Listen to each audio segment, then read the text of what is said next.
Hello বন্ধুরা, আশা করি সকলে খুব ভালো আছো। মন্দারমণির পাড় চুকিয়ে এবার যাচ্ছি দীঘায়।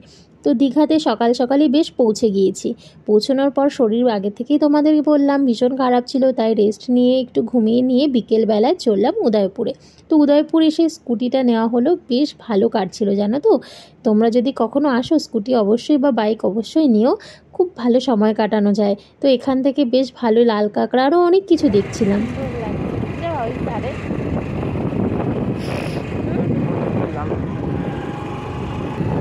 লাল কাঁকড়া আর লাল কাঁকড়া,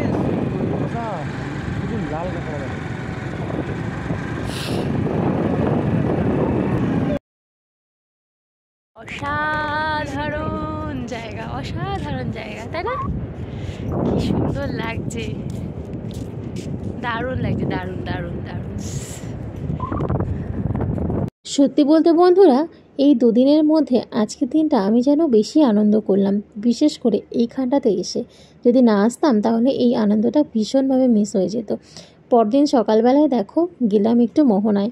এসেছি যখন ওই একটাই কথা, তো সবটাই ঘুরে নেওয়া হলো। এরপর আজকেই আমাদের ফিরে যেতে হবে। তো ভিডিওটা এখানেই রাখছি, টাটা।